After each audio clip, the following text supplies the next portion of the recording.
In today's video, we're basically going to be talking about selfish content. But what exactly is that? See, it basically caught my attention because, typically a lot of us small YouTubers, we search out on what the big YouTube gurus is giving us advice on how to grow our channels, how to get more views, and how to get more subscribers. And while searching for the tips on what we can do to get such things, it caught my attention. Some smaller big YouTube gurus was giving the advice on, it's one of the things that you don't want to do is to create selfish content. So I'm thinking to myself, like, what exactly is that? Well, let's talk about it. And then I want to give my perspective on that. So everything's opinion based. So let me start this with my intro. This is your boy Alex Magee with another episode of Points of Perspective, a place where I hope that my truth is not your lie. So first of all, let me emphasize that because I feel like that I have to for this video because like I said, it is my perspective. First and foremost, because first of all, I want individuals watching this video, if you do come across this, because this is my selfish content because I am purely speaking my mind.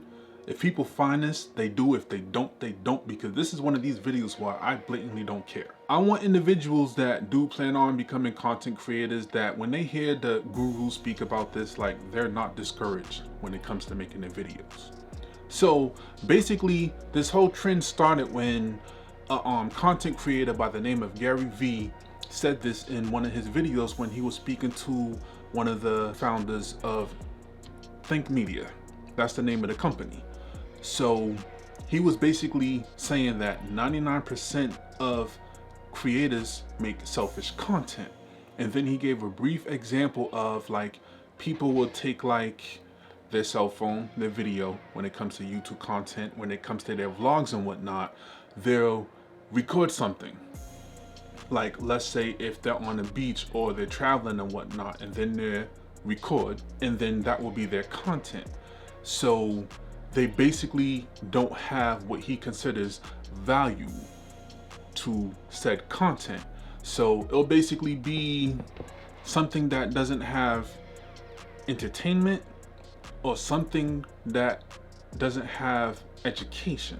So from what I'm seeing, that a lot of people who are making YouTube content that are teaching people with smaller YouTube channels to help grow their channels in terms of getting subscribers, more views and whatnot, a lot of them, not all of them, decided to inherit Gary Vee's point than to tell people in one of their tips. If they're saying like top 5 tips, top 10 tips, I'll give you a bonus, make sure that you're not making selfish content.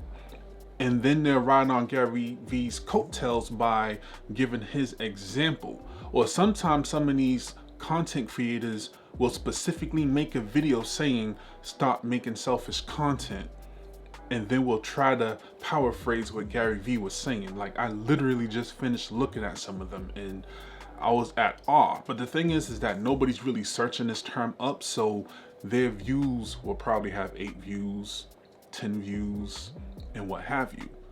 So nobody cares about that tip.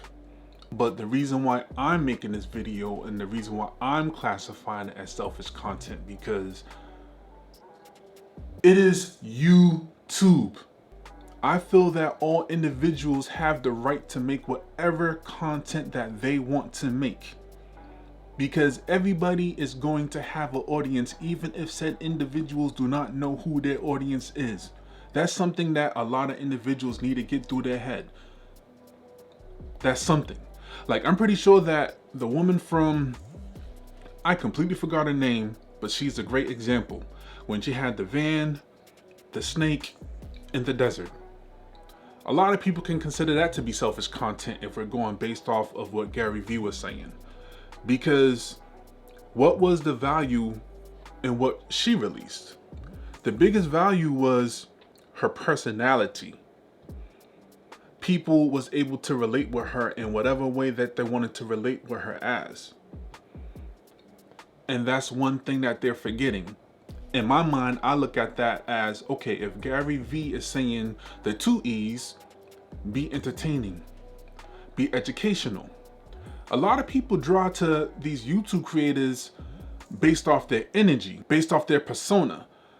So if somebody's relatable, and if somebody can gravitate towards that content creator based off like, yo, I like how this person is presenting their video, or how this person is showing me whatever that they're showing me based off whatever said adventure or whatever that they're talking about, said topic, said situation.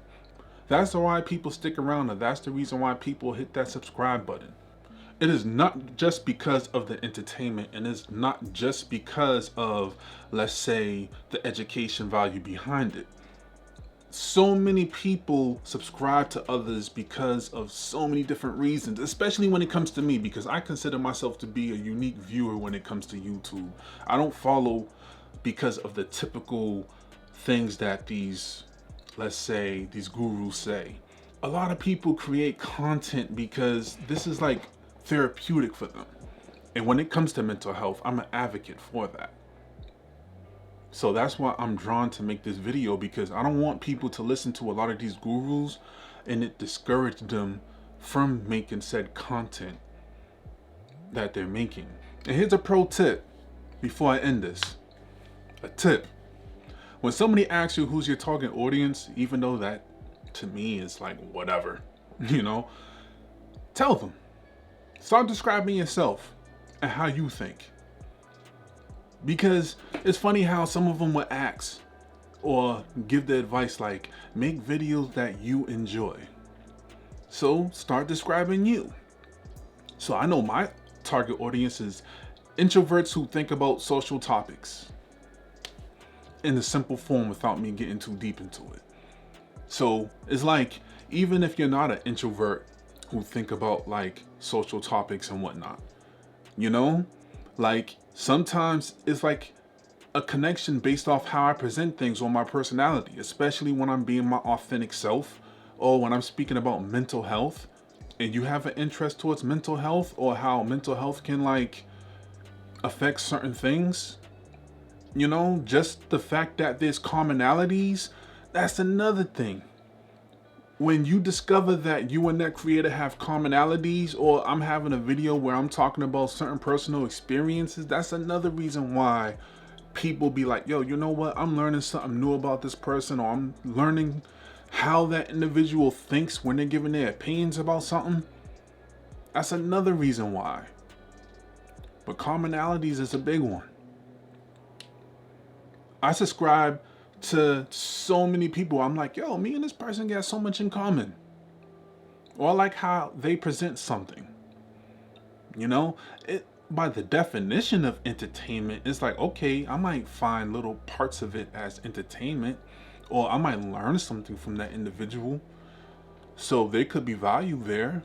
But at the same time, I might not learn anything from that person whatsoever. I might already know all the information that they're speaking about, but me and that person got a lot in common, and I like how they speak it. It's their energy.